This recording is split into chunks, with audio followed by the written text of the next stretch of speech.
In today's video, we're going to be answering the question, will it certify? Because we're going to be testing all the network cables installed in my new house with this, which is a proper, serious network cable certifier. When it comes to testing structured cabling, there's three main types of testing you can carry out. There's verification, there's qualification, and there's certification. Verification is the simplest type. It's the sort of thing you'll be familiar with using a basic tester like this, or a continuity test, where all you're really doing is just checking that the wires are connected correctly. So that can be as simple as a really basic tester like this. It just has blinking lights that you'd follow and check that they match up and that the wires have been connected correctly. You can then go a bit further to testers like this, which I would regard as kind of the bare minimum tester to use, and this is a great little tester. I've made videos on it before, which again does basically the same thing as this. It's just a nicer user interface because you don't have to wait for all the lights to blink. It just shows the continuity and shows that all the wires are connected correctly. And these testers can have additional features. For example, this one has a TDR test where it can measure the length of the cable and it can tell you if all the wires on one end of a cable are connected without having to put the device on the other end. It can just do it from a single end, which is quite useful. So again, similar idea to this, it just shows everything's connected correctly. And then you can go a bit fancier with things like this, these sort of CCTV tester type devices. Again, great devices, but when it comes to testing network cables, this is still just a verification test. All it's doing is checking the continuity, checking the wires are in the right order, and maybe giving you additional tests such as the length measurements and things like that. And to be honest, for the most part when you're installing network cables, either in a house or you're just doing a basic domestic install, this is all you're really going to need. However, what these testers won't do is do anything to really test the quality of the cable. Even if you just ran basic bell wire and wired it correctly, these testers would pass that. Or if you say ran Cat5, but you're meant to be running Cat6 or Cat6A, these testers wouldn't pick that up. If you've badly terminated something, you've stripped too bad, you've untwisted it too much, you've kinked the cable really badly, again, these testers won't pick that up. So if you're wanting to really test and install it in more detail, you'll need something a bit better. The next step up from these basic verification testers is qualification testers, or qualifiers they're often called as well. And while those take a similar form to these testers, where you'll put a transmitter and receiver on each end of the cable and it'll work between them, rather than just checking the basic wire map, those testers will instead check them with actual network protocols. So for example, if you've got a 1 gig tester, that will perform a 1 gigabit Ethernet connection over the link and check that it can transmit data without errors. Likewise, if you want to go to higher speed, you can get a 10 gig tester, that'll check a link can handle 10 gig, or if you've got a link that you're not really sure what it can do, those testers can kind of check it at all different speeds and say that cable there, it can do up to 5 gig Ethernet, but it can't do 10 gig without errors. And they also support other protocols, as various VoIP protocols, HD-BASE-T. They basically replicate actual protocols running over the cable and check what speed you can transmit and receive at without error. So if you're doing a larger install, potentially in a commercial environment, and you want to be able to prove to the customer that the cables you've installed can handle the data rates that they've requested, then you might need to use one of those qualification testers. But of course, compared to these things, they're a lot more expensive. You know, these testers like this, about £5. This one, about 50 odd pounds, can't remember. This was maybe 100 or so. They're all fairly cheap. When you start going up qualifiers, you're looking at well over £1,000 for a decent one. So that's validation and qualification. But what we have in this box is even higher end, which is certification. Now, when it comes to network cable certification, what that's doing is, rather than just doing a basic wire map test or checking the cable works with a particular protocol, a certifier tests it against the Cat6 or Cat6A, whatever standard cable, tests against the actual spec of the cable. So it'll perform a bunch of frequency sweeps across the cable, it'll look at the attenuation, it'll look at the crosstalk, and it'll check that cable actually meets the correct spec. And these are stupidly expensive. If you want to buy one of these new, you're not going to get much change from £10,000. They are ridiculously expensive. And then on top of that, you then have to potentially get them calibrated every year or every couple of years, however often your regulations or your whatever industry you're working in requires you to get it recalibrated. They're not cheap. And even on the second-hand market, you're looking at, you know, well over £1,000 for one of these. They're stupidly expensive. So realistically, unless you're a professional data installer that installs data networks that need certified on a very regular basis, there's almost never any point in owning one of these. Even if you're, say, an electrician that just does the occasional data install, and maybe some of those need certified, you're almost going to be much better off just hiring one every so often when you need one, because you can hire them for a couple £100 for a few days, and that's generally going to be a much more effective way of doing it. And the other thing worth mentioning is these are absolutely not required for the average data install. Generally, if you're needing to certify an install, it's because you're doing like an absolutely massive commercial setup, And in particular, if you want to rely on the cable manufacturer's warranty, so if you're buying a cabling system from the likes of Excel or CommScope or Systemax or one of those large cabling vendors, if you want their warranty on the cabling and the connectors and all that kind of stuff, often that will require the install to have been certified. So it's generally those kind of setups that you're going to need a device like this. If you're just installing a couple of runs in your house, you don't need this. But I kind of wanted to play about with one, so I picked this up. Now, as I mentioned, even on the second-hand market, these are stupidly expensive, normally thousands of pounds, or at least well over £1,000. But I picked this up for, I think, about £300, fairly cheap on eBay. Now, this is an absolute relic. This thing dates back to about 2004. It's a proper old tester, but this can certify Cat6a cable, so it'll be interesting to try it out. And what we have here is the Ideal Lantec 7G. Now, the Ideal Lantec range are still going, but they're now under a different brand called Trend, so it's now Trend Networks, and they now, I think it's the Lantec 3, Lantec 4, and again, they are, not far off £10,000. But this is a fairly old model, dating back to, as I said, around about 2004, but as you can see, the name Lantec 7 kind of indicates this was designed for Cat 7 cable. They also have the Lantec 6, which again is only rated up to Cat 6, but with this being rated up to Cat 7, this can go up to 1 GHz. So with Cat6a cable being rated around 500 MHz, this can easily test that. Now, I think technically this will be working to a draft of the Cat6a standard, because the Cat6a standard was properly ratified in 2009, so that's a bit newer than this tester. Although this tester was updated and calibrated, I think was it at least in 2012, so well after Cat6a was ratified, so I'm not sure, potentially at that point a firmware update could have potentially updated this to be even more up to date with the Cat6a standard, but realistically, I'm just playing about with this. If I wanted to actually certify and install, I'd really be hiring an actual proper up-to-date calibrated tester. But equally, if you're saying an electrician that installs stuff and you can get one of these for £300, it could be worth it. Just because it means you could at least just do an initial check with something like this and then hire the actual proper calibrated certifier to do the actual certificates towards the end. And it means if this picked up any issues, you could spend time fixing that without worrying about the time you have the device on hire for. And on top of that, we'll take a look at some of the features in a minute, but this also has quite a lot of nice features for diagnosing and finding cabling issues. So it's quite a cool device. So let's talk about it. So obviously it is massive. This case is absolutely comedically huge. I didn't expect it to be this big. And in here you've got a few devices. So this is obviously a kit that's kind of been built up over the years. It's obviously secondhand, so it probably doesn't come with all this as standard. But you have the two devices. You have this one, which is called the DH or display handle, and this one, which is called the RH or remote handle. You kind of see that DH and RH terminology throughout the user interface, so it's kind of something you need to get into your head that this is DH for display handle and this is RH for remote handle. And yep, it's taped together. The battery terminals were a bit damaged, so I kind of took it apart to fix them, which I've been able to do, but in the process, the various mounting posts for the screws snapped off, so it's old, but it actually works surprisingly well. So anyway, so yep, that's the two handles there. And then in the middle here, we have various battery packs. So of course, you need a battery pack for each of these. I've got a bunch of extras, so there's battery packs there. They're NIMH batteries, so they're a bit more old school, but they all actually still work and hold a charge, which is quite impressive. So potentially being NIMH means they are a bit more resilient against long-term storage and stuff. They're not like lithium, where if you store them discharged for too long, they just die. So these batteries do still hold a charge. So we've got 4 sort of known good battery packs. This one does have a sticker on it saying defective.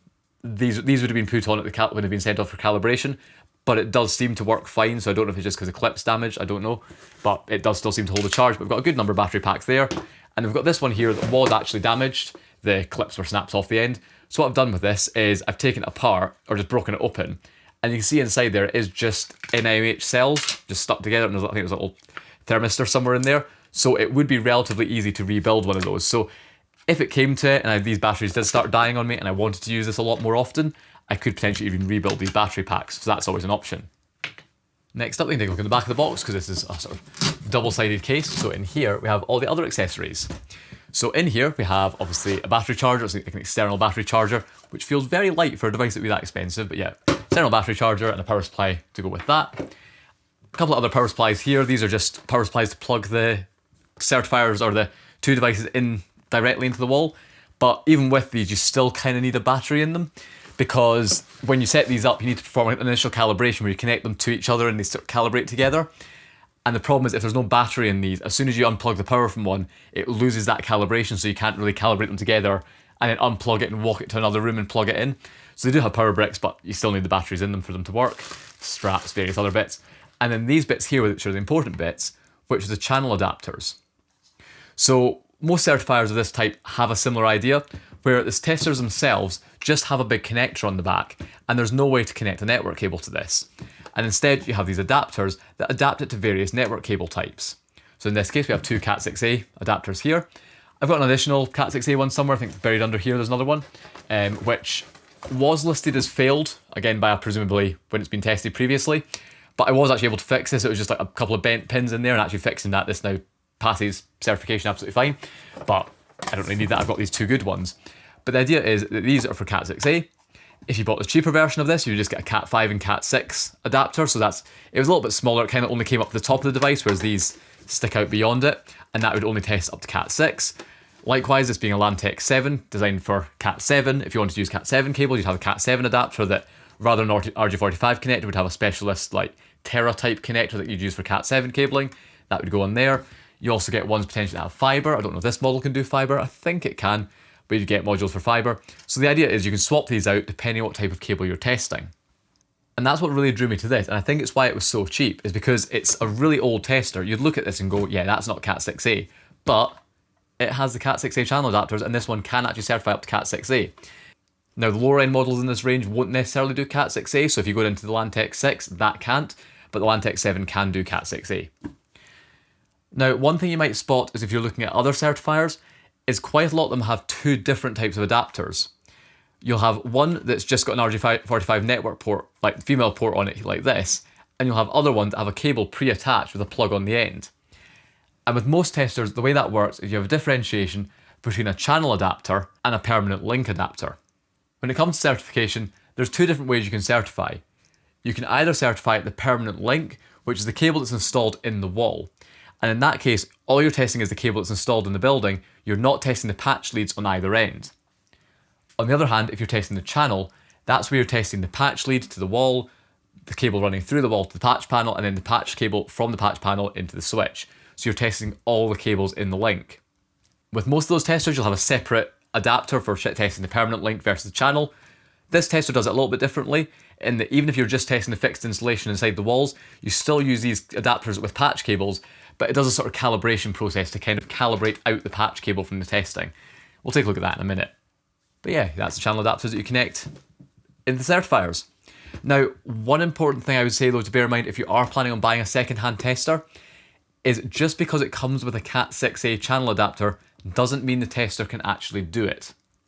In this case, it can, but some other testers are a bit more sneaky in that they require licenses to be installed to be able to test Cat6a. And I came very close to accidentally buying an Agilent model that looked a lot better than this. I think it was a bit newer and a bit fancier. And the seller even listed Cat6a in the title because it included a Cat6a channel adapter. But when I contacted the seller to investigate in more detail, and I got them to go into the menu on the tester and send me a photo of it, it didn't have the Cat6a license installed, so it wouldn't be able to test Cat6a cable. So just be very careful if you're buying one of these. Even if it comes with a Cat6a channel adapter, check that this device itself doesn't require a license for Cat6a, and if it does, make sure the seller checks to see if it has that license installed. But yeah, that's not an issue here. These can just support Cat6a out of the box. So yeah, that channel adapter's there. As I mentioned, with this you need to use standard patch leads to test with, so I've got two here. And just to be extra safe, I've gone for the most ridiculously over-the-top expensive Cat6a patch leads. So these are Simeon Z Max, where's the model number? There we are. Or Simon, whatever you call them. Very high-end brand of network cable. They do a lot of very serious stuff for very professional installations. So that's the model number there.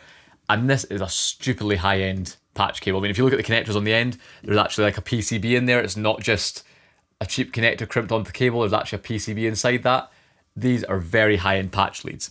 And this is not the sort of thing you'd ever really buy if you're just connecting a 100 meg smart TV to a network port. But if you're doing something where you're going to require really high speeds and you don't want to sort of trust a weird off-brand Amazon special cable, this is a very high-end cable. And for something like this, I just wanted to use the best cable possible, just so I know that in any of my testing, this cable is not going to become an issue. So that's why I've gone for these cables there. They weren't unbelievably expensive, they weren't some audiophile grade pricing, but they weren't cheap, so that's why I've gone for these cables there. Other stuff here, you get instruction manual, which just does kind of sum up the age of the device just by the equipment in that rack, but it does actually work fine. And you can see on the front there, the picture of it, it shows a LAN-TEC 7, not a 7G. I think the LAN-TEC 7 can also do Cat 6A, but the 7 can only go up to 750 megahertz, the 7G can go up to 1 gigahertz. But it doesn't really make a difference for Cat 6A because you're only testing up to 500 megahertz. So yep, that's that there. The other channel adapter there. This, which is something I would love to know if people ever actually used in the field, but it's a set of headsets. And the idea is you can plug a headset into each of these devices, and if you've got, say, someone at the patch panel and then someone running around the building, you can talk to each other through the headsets, which is a great idea, although these only work when you're plugged into patch panel ports, so when you're patching between ports, you won't have audio, so if the other person patches into the wrong port, you won't be able to shout back to them that they've done it wrong. So, bit of an idea. Obviously, nowadays, you can just phone the person on the other end, but yeah, back in 2004, mobile phones were a bit more expensive and stuff, so yeah, you've got that. And then serial cables connected to the computer, you can pull the reports off of this. It does have USB though, so you don't need serial. You can use a USB cable. Then we have a calibration certificate. This one dates back to, I think, 2009, but the sticker on the back shows it was actually calibrated in 2012, so it has been calibrated a bit further after that. So yeah, that's what we got in the box. So now, let's get all this tidied up, get these things put together, and take a look at the working. Okay, so let's fire this up and take a look at the working. I've not quite figured out how I'm going to actually do this video in terms of like the order of operations, but if we boot that up there, you can see it starts. The screen is a little bit dim because obviously it's a very old LCD, so under these studio lights it's maybe a bit hard to see. But what we'll quickly do is we'll take a quick flick through the interface on this, take a look at some results from existing tests I've already done, or show what a test result looks like on this, just because it's easier to do that at the bench, and then we'll run around, test a few network cables, and see if the cables installed actually all certify correctly. So you can see that's been booted up there.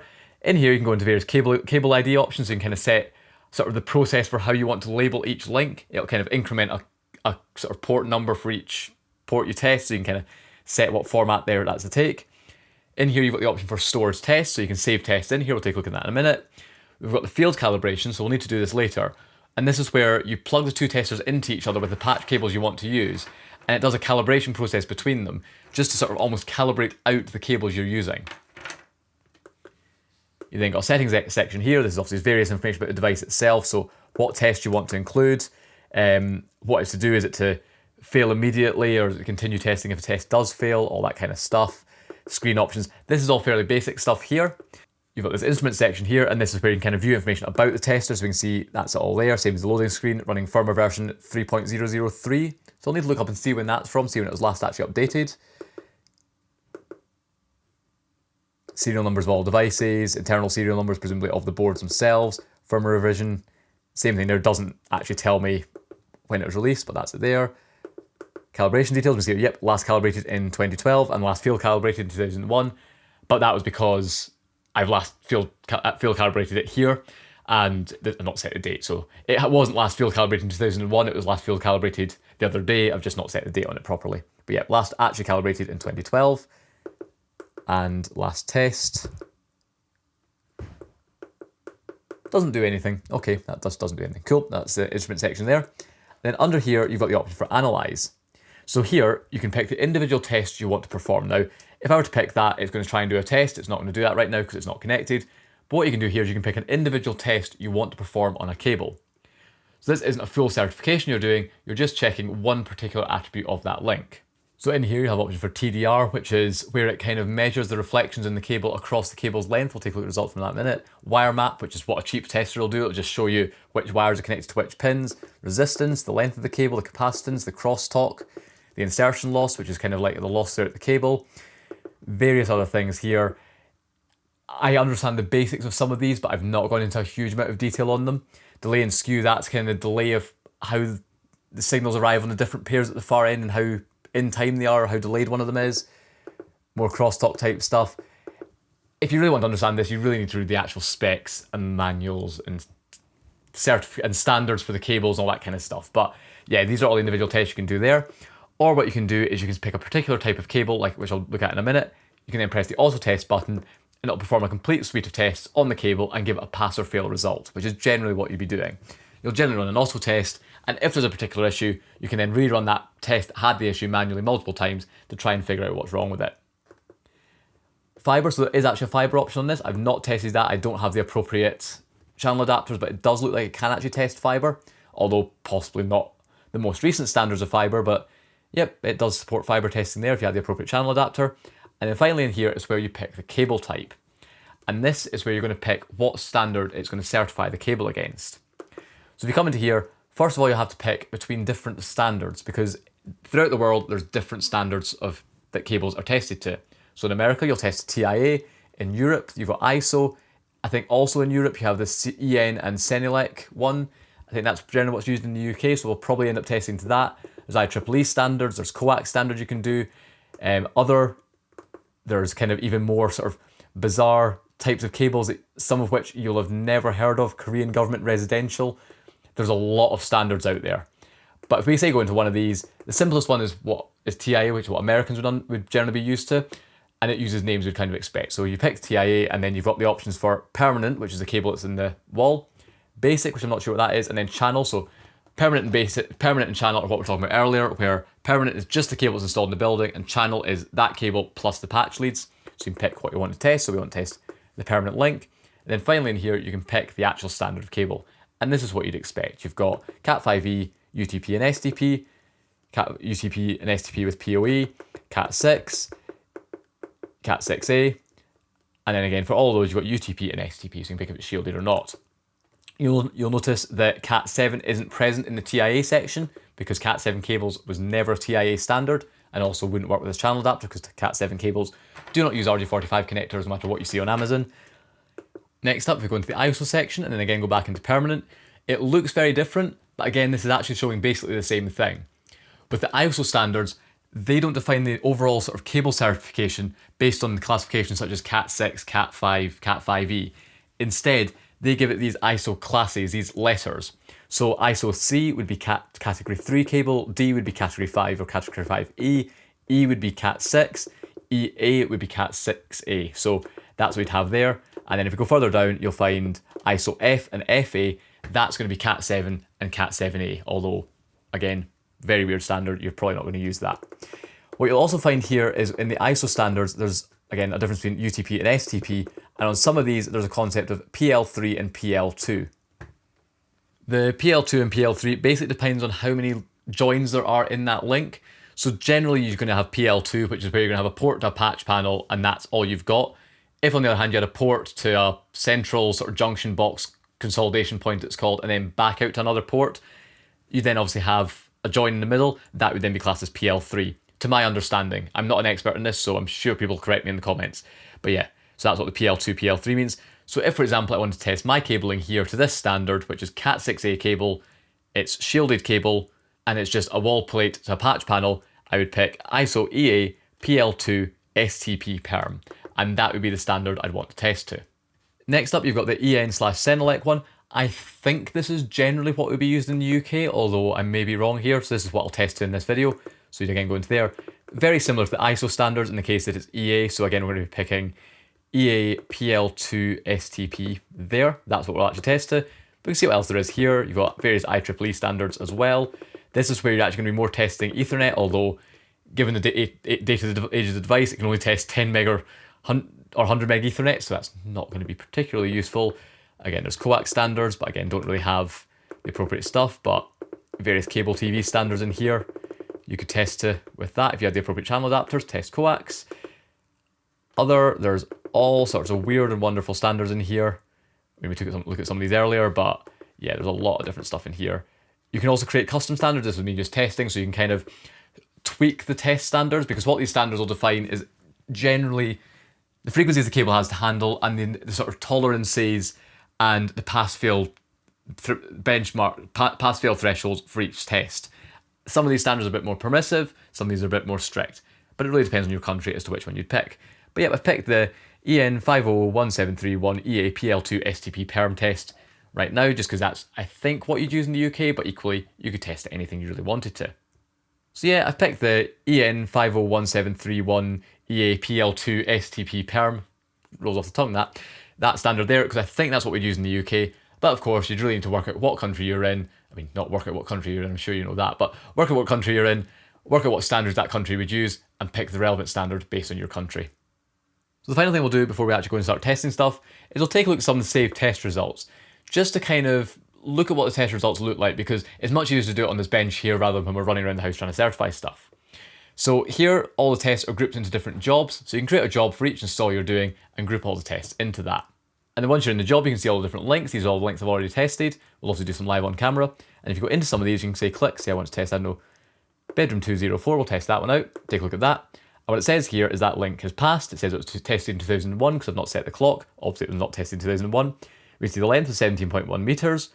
And then these are kind of the margins. So this is how far away from the actual spec the test actually ended up being. So crosstalk was 3.5, that'd be decibels. Return loss, probably decibels again. But this kind of just shows the overall test results. If you want to see more detail, you can press enter and see the individual results of each test that was carried out. So if we go to the wire map, it shows the cables were all connected correctly in the right order. You can go to resistance, that's the resistance of the connections. Length, that's the length. All very simple stuff so far. You can see you get the different length of each pair. And as you can see, each pair is a slightly different length due to the different twist ratios on them. You can then come to the next, which is crosstalk. You can then, on these, you can then click that and get a graph of the crosstalk. So this is the crosstalk between pair 7 and 8, or wires 7 and 8 and 3 and 6.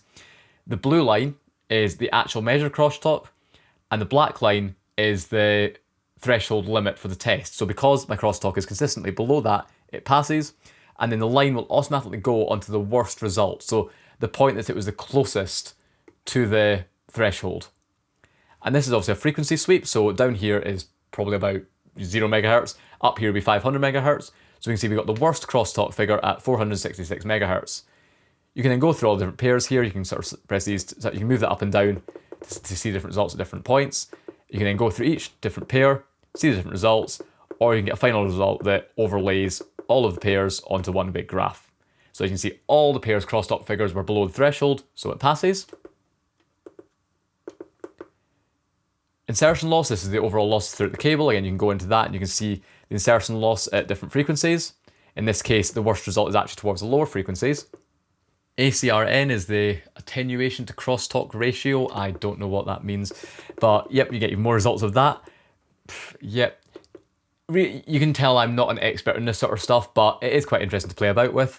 Return loss, delay and skew. Again, that's something I have. My cheaper tester actually does do delay and skew measurements. So you can see the different delays for each pair. So each pair, the delay over that link is about 94 nanoseconds. And the skew, which is the difference in time the signals arriving between the different pairs, is again in the order of nanoseconds. So especially with this, when you're getting people like gamers and stuff going, oh, this particular type of cable is going to have a much lower latency in my game, you're literally talking the order of nanoseconds, and it's not really going to make it a big difference. But yep, that's that there. Again, various other results were in crosstalk and stuff. Not going to go into each of these and go into too much detail, but that's kind of the results you'll get over a sort of general test on this device. But then realistically, all you're really looking for is the pass and fail, and if it fails, you might want to come into this and see the particular test it failed on, and maybe figure out why that's happened. So now let's go away and take a look at certifying a link with this tester. Okay, so now the first thing we need to do before we can actually test the link is we need to do a field calibration, where we connect the patch leads between the two devices and calibrate the two devices to each other, and then we can do the test. If you try and do a test without a field calibration, it'll just say you must perform field calibration before you can test. But the problem is if you forget to do it, and you've got one of these testers, say, in the comms rack, one of these testers in a different room, you've then got to run back between the two rooms and plug the testers into each other, and it's a complete pain when you don't realise. So it's better just to remember to do it before you start. So to do this, we need to go on the main tester here, go along to the field calibration section, click that, and what I'll now do is it'll ask me to plug the patch cord that's designated the remote hand patch cord into this tester. What I've done is given it seems to make a bit of emphasis on which patch cord to use, I've labelled one patch cord RH and one patch cord DH, and DH1 stays with this tester and the RH1 stays with this tester, so I keep them together. So we're going to take the RH patch cord and plug it between the remote handle and the display handle, like that. And with that plugged in, we're going to press start. And you can probably hear an absolute ton of relays clicking about. It seems to use relays to switch the tester between all the different pairs in the cable, so it makes a lot of clicking. It's quite a satisfying noise, but yeah, it takes a little while to do it. I suspect a newer tester might be a fair bit faster than this, both for calibration and actually performing the tester. This is obviously a very old test, but yeah, that's now tested with that. So now we need to take this patch cord out, take the DH patch cord, plug that in instead. So plug that end in there, and then the other end in there, and again, press start. And now that's done, so what we now need to do is disconnect the display handle patch lead from there, reconnect the remote handle patch lead to the remote handle, and then do a test with the patch leads individually not connected. So that's plugged in there. Let's press auto test on here, press start on here. They're now going to test themselves independently of each other. Give a little minute, and hopefully, yep, that's this calibration complete. That's gone back to nothing, and the pass lights come on. So that's now calibrated. So now we can go out of this and actually go and test the link. Okay, so now we're ready to test this out. So as you can see, I've got the remote handle sitting on top of the rack, and I've patched it into one of the ports. So we're just testing with one of the bedroom ports for now, just it's a nice easy port for me to get to. So that's patched into that port there. So now let's jump up to the other end and test this out. Okay, so now we're patched into the port in the room. This is in my bedroom beside the bed because of course I've got a network point here. It's just a nice easy one for me to get to demonstrate. I've got the tester plugged in. So what we now need to do is get that there, get it in focus so you can actually see it. And we're just going to press this big auto test button. And this will run the full test suite defined by the standard we have picked. So we'll let this run. It takes a little while. Again, as I said earlier, it's probably newer testers will do this a lot faster. There's also being an older tester will take a while. But it'll run there, much like the self-calibration, it'll do a bunch of clicking. And then we'll get a pass or fail result. There we go, it's saving test, and that's passed. So as you can see, this length is a 19 meter run, 0.9 crosstalk, 0.1 return loss. This is all the margins, so it's quite close to the margin, but it's still fine. You can also change that to show the actual values. So yeah, that's done. Now, in terms of the naming, because my naming here is a bit awkward, it's not completely consecutive, the automatically incrementing numbers doesn't really work.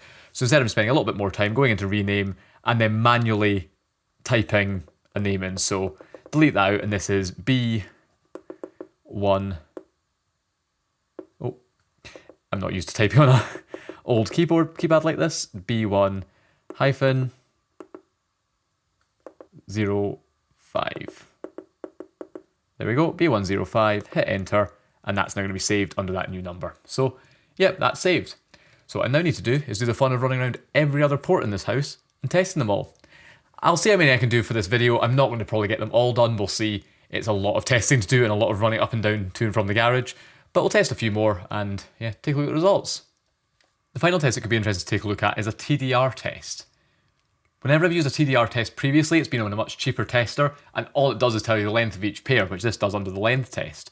But this test has a much more interesting TDR test. So we'll run that and take a look at the results.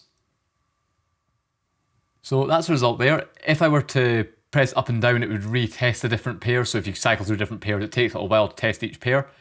But what this is doing is showing the TDR result over the length of the cable. Now, I'm not sure what this is measuring. It seems to be measuring impedance because it's got a value in ohms at different lengths of the cable. Don't quite know what it's actually measuring in terms of ohms, but what this is very useful for is it shows kind of the performance of the cable across its length. So what you're seeing here is this first jump here is this connection at the wall plate behind me.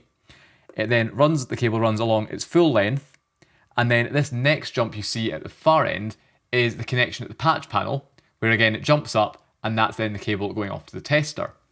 So this sort of test here can be very useful for identifying either like a damage in the middle of the cable, or potentially if you've got like a junction box hidden somewhere, someone's cut through the cable and sneakily joined it under the floor, so hoping you don't find it. This sort of test here would very clearly show any potential issues in the middle of the cable. So what I'll do finally to test this, before I go and test everything else, is instead of having this one tester in the comms cabinet and one tester up here, what I'll do is I'll go into the comms cabinet and I'll patch these two ports together with a patch cable. I'll then plug the remote handle into one of these ports, the display handle into the other port, and I'll test between these two ports with that additional join in the middle, and that should show up on this TDR graph. Okay, so what we now have is the remote handle is connected to the port on the left-hand side, and like before, the display handle is connected to this port on the right-hand side. So now, if we restart the TDR test just by switching to a different pair, and let that finish, we should see that link on this graph. And there we go, we do. It's not quite as significant as I thought it would be, but as you can see there, we have the link into the wall port. Now I suspect this is dropping up fully high and fully low because these cables are kind of these patches are calibrated out. Jumps up, runs along, and as you can see in the middle, there's this little dip here. And that is going to be the patch lead that I've installed, patching these two ports together at the patch panel's end.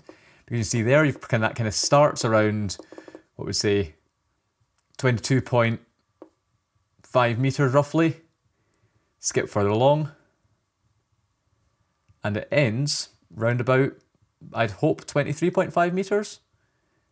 Yep, round about that, because the patch between the two ports is a meter long. So you see you've got a little dip at one of the ports on the patch panel, and a little dip at the other end of the patch panel. So yeah, that's kind of how this TDR graph works, and it kind of can help you identify potential joins or issues in the length of the cable just by looking at this graph. So yeah, it's quite interesting. So the final link I want to test on camera is this one in my understairs cupboard. Now the reason I want to test this is because unlike all the other cables that I've installed myself, which are Cat6a, this cable is original to the house and it's regular Cat6.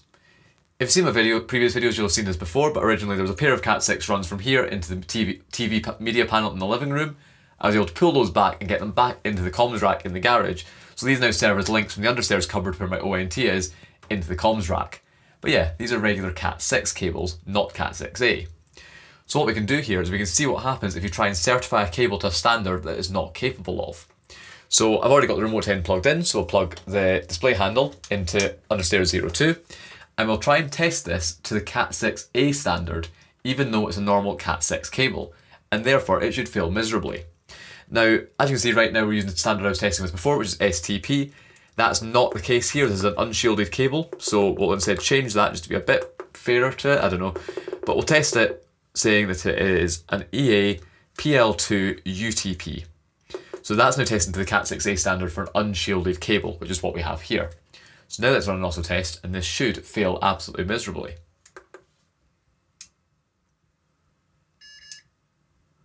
And there you go, you can see it's failed. So it's measured as 9.7 meter run, that's all fine. But as you can see, the near end crosstalk is way below the threshold, so that's negative 2.7. Now what I'll do is I'll actually save this result, just so we can maybe look at it later on a bigger screen when we pull it into the software, just to see what a failed result looks like. So I've got that result saved there. But as you can see, trying to certify a Cat6a cable or Cat6 cable as Cat6a completely fails. And if we can come into here, we can even go into the near end crosstalk measurement. You can see where it's failed. You can see that the crosstalk, as it got to the higher frequencies, it started just going a bit too high and it started going beyond the limit. Not on all the pairs, some of the pairs are absolutely fine, but as you can see again here, went over the limit. So that was a fail, because we cannot certify a Cat6 cable as Cat6a. So now let's try and certify it as Cat6, which is what it is. So all we do is go into here, we'll pick, again, EN standards, permanent link. And instead of picking class EA, we're going to pick class E, and we're going to pick UTP permanent. So pick that there. And now let's try and certify it as Cat6. There we are, one changed battery later. The battery died, so I had to swap it out quickly, but that's now testing as Cat6. And as you can see, it passes. So there we go, that's that link. Failed as Cat6a, but as it's a Cat6 cable, it passes fine as Cat6, so that's great. And we're back. And I've now gone round and painstakingly tested every cable in this house, bar a couple that we'll get onto in a minute. And the answer to will it certify is yes, apart from one. So every link has certified correctly, apart from one here that's failed, but it's a very marginal fail, and we'll kind of talk about that in a minute. But yeah, as you can see, I've got all my links in there, and they've all passed. That one there's a fail as well, but that was the when I tested the Cat6 cable as if it was Cat6a, so I expected that one to fail. But yeah, we've got all the results on here we can take a look at. So yep, all the results have passed absolutely fine apart from that one. And then the one that has failed was a very marginal failure on near-end crosstalk. Now, when I was doing tests, there was a couple that failed initially, and then just reseating all the connectors, that then cleared it up, and then they passed consistently after that. So it's potentially just the connectors needed was a bit loose or needed wiggled. Lots of these ports have never been used before, so it's potentially the first time something's ever been plugged into it was when I plugged the certifier in. So going through a couple of mating cycles, cleared it up, and they've all passed fine. But there was this one here that I tried a couple of times, and it just couldn't quite get it to pass. Now, I might just need to go in and try it even more. That might help. But equally, it's a very marginal fail on near-end crosstalk. This link is going to be, I think, for a smart TV, so it's going to be 100 meg, if just a gigabit maximum, maybe 100, probably even 100 meg. So it'll be absolutely fine for that. And one of the reasons this could have failed is because it is a relatively short run. It's only 11 meters.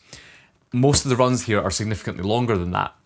And just from doing a bit of reading online, it seems as though shorter cables can be susceptible to near-end crosstalk more than longer ones, because a lot of crosstalk happens at the connectors on either end of the cable, and therefore with a shorter cable, the ends are closer together, so that crosstalk can be more amplified almost. You can kind of, it becomes more of an issue. So it's probably not a huge issue, but yeah, we can go to near end crosstalk there on this failure. We can see it's actually passed on almost all the pairs, but just on pair 7, 8, 3 and 6, it did just get past the limit there. So yeah, not a huge issue really at all. I might dig into it a little bit more. I might try re-terminating it. And realistically, if I had to rerun a cable, this is actually one of the easiest runs to replace in this house, so that would be really easy to do. Thankfully, it's just that one and all the downstairs cables, which are the ones that are really hard to replace. All of those pass with flying colours, which is brilliant. So of course, while I can go through here and look at all the results on the device, that's not really the best way of doing it. Of course, if you want to generate a certificate, you're not going to be doing it this way. So instead, there's the desktop software. So I've got a Windows laptop here and I've installed the desktop software for this, which is called Ideal Data Center. Now to get this now, because Ideal's been sold out to Trend Networks, you download it from the Trend Networks website, where even on their website they call it the Trend Data Center, but when you actually download it, it's actually still the Ideal Data Center. But yep, that software is still available on their website, runs on Windows 11 without an issue, so I've got that installed here. And I've created a new project. You kind of create a project for each thing, so I've created a new project for the house cabling. What we now need to do is import the results from this tester onto the laptop. So to do that, you can also use a serial cable. I won't be. Instead, you can use a USB-B cable into there. So that can go in there.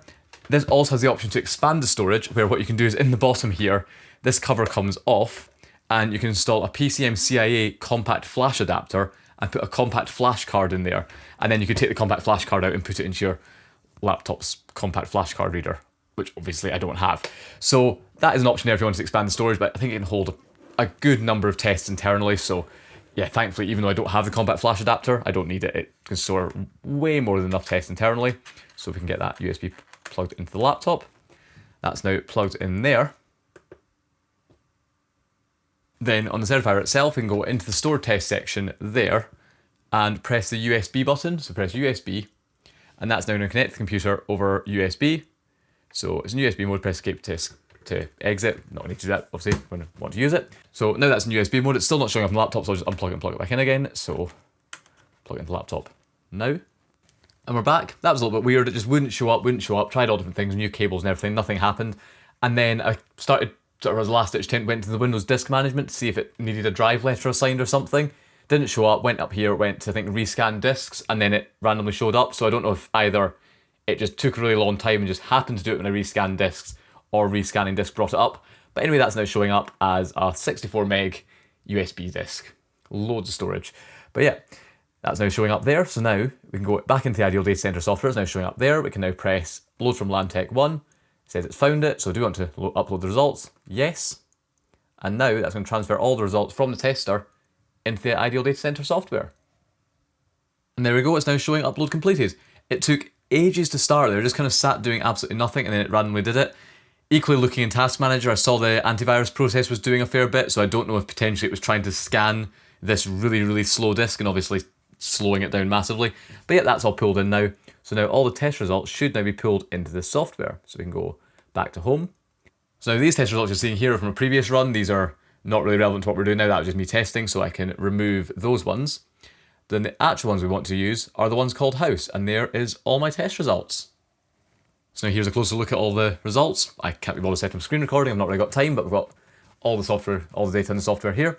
And this is now the sort of file you can either save as a project and kind of keep for your reference, or you could generate a report and distribute that to your client. So as you can see, we can go into here, we can pull up each of these results. So there's B203, pull that up, you can see all the results of the cable, so all different lengths, all the delays. You can go through, you can see full data on each of the tests. It's basically the same thing you see on the tester itself, but obviously presented a lot clearer and a much easier to use way. Get all the graphs, all that shows up in there. On this page here, it also shows kind of the high level summary of everything that's tested. So that's the test name, which I've named after the link, twisted pair, the standard it was tested to. So you can see these were all tested to the EA class. Then US01 and US02 were tested to the E class, because those are Cat6 cables. And then likewise here, you see the start and stop frequencies. Starts at 1 megahertz, and then all the Cat6A runs stop at 500 megahertz, and the Cat6 runs stop at 250 megahertz. Other information there about the operator, the dates the test was run, the particular tester that was used, including its serial number presumably. Yep, serial numbers are included there because that would be important if you cared about the calibration of it. Software versions, all that's in here. You then come here and you can see there, for example, the test that failed, and go into the one that so we've got the one that failed up here, which was a fairly minor failure. So as you can see there, near end crosstalk, it was a very minor failure on one of the pairs. And likewise, if we look at the other cables close to that, so these are all in the same area, all going roughly the same route, you can see this one passed, but it's got a little asterisk next to near end crosstalk, which says it passed, but it was a very marginal pass. So with that, and it's again on the same pair, so I wouldn't be surprised with this if it's just due to the length of that cable run being quite short, because quite a few of these are very marginal. But yep, that's it there. There's another one there. It's again a marginal pass, but it did pass.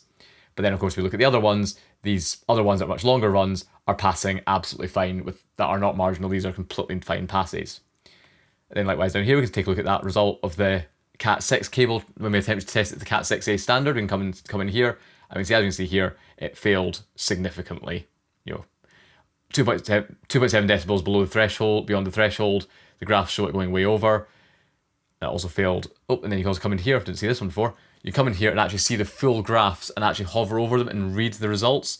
And it gives you the test from both ends, so the test from the display handset and the test from the remote handset. Both sides do the test, and you can see it from each side. And you see, as you can see here, when you're testing a Cat6 cable to the Cat6A spec, you can see as the frequency goes up, you start spiking over the threshold. And that's kind of the sort of detail you can really go into with this. You can get really in depth with it all. And then the final thing we can do with the software is we can export the data. So we can go to the report tab here. We can either export as PDF or we can export to CSV, depending on what you want to do with the data. We can add a company logo if you want, and pick the paper type you want. You can include the calibration date of the tester on the final report. I'm not going to do that because it's not been calibrated for 12 years, so that would be a bit embarrassing to put on there. Not that it really matters. I want a detailed export, and I'm going to export it to PDF. Oh, I need to pick some tests, so I can pick really all the tests, and I'll just untick the one where I attempted to test it as the wrong standard, because I don't really want that on the report. That's all fine there. And then now we can press export. Nope, we don't want to export that to do it. Data, press PDF, and now that should give me a PDF. So we can write house cabling test report, I don't know, something like that, and let that generate a PDF. And there we go. Now off the back of that we have a report. So there's the report. It shows you've got a different page for each link. This is obviously the full detailed report. You could do a more summary kind of brief report, but that shows all the test results for each link. All the graphs are included in there. If you wanted, you can add sort of user notes. So if there was a link you kind of wanted to put a note against it, say for example that one that failed, if I wasn't able to fix that, I could put a note in there saying something about it's a marginal failure, it's a short link, it's not intended to be used for high speed traffic. Of course, this is for me, I'm not giving this to anyone, so it really doesn't matter. But you can put notes in there if you wanted to. Shows the wire map, shows all the results. So yep, you've now got a report here that's 184 pages. Maybe I should have done the brief one. I'm glad I didn't just blindly print that, but yep, a big 184 page report with the full test results of all the network cables I've installed. So yeah, that's definitely pretty cool to play with.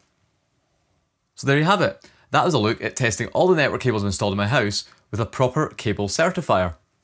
And it's been really interesting to try out, see all the results you get, and I'm very glad that apart from that one link that was very marginal, everything bar that one link have completely passed with flying colours, which is good.